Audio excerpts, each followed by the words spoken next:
Mais voici encore ce soir sur vos écrans afin de faire la suite de notre thème qu'on était en train de développer la fois dernière, portant sur la connaissance du nom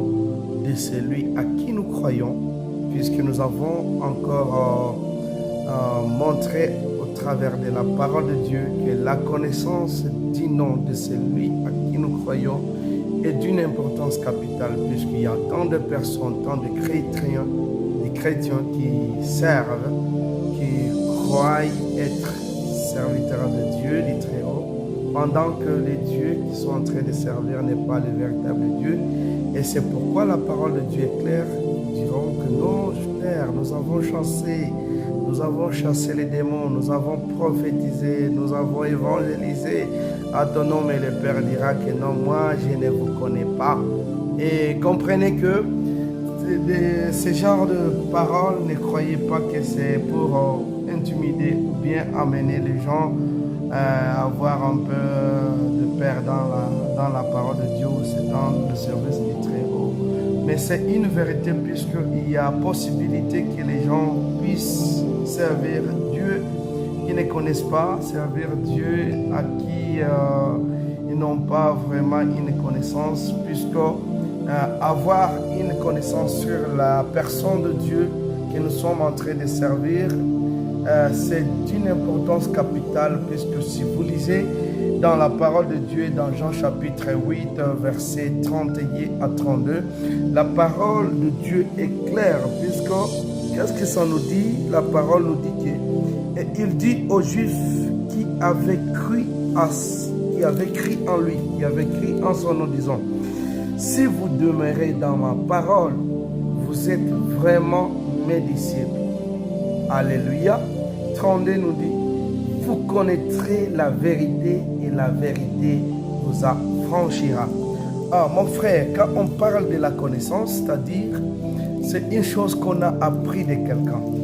Si vous êtes un élu, un enfant véritable de Dieu,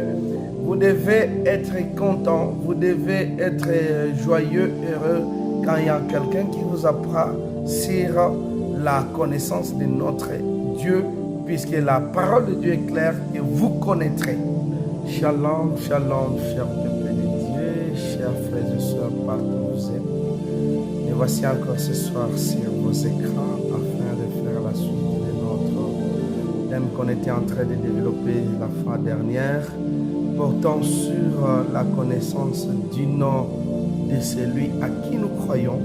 puisque nous avons encore montré au travers de la parole de Dieu que la connaissance du nom de celui à qui nous croyons est d'une importance capitale, puisqu'il y a tant de personnes, tant de chrétiens qui servent, qui croient être serviteurs de Dieu, du Très-Haut, pendant que les dieux qui sont en train de servir n'est pas le véritable Dieu. Et c'est pourquoi la parole de Dieu est claire, qui diront que non, Père, nous avons chassé les démons, nous avons prophétisé, nous avons évangélisé à ton nom, et le Père dira que non, moi je ne vous connais pas. Et comprenez que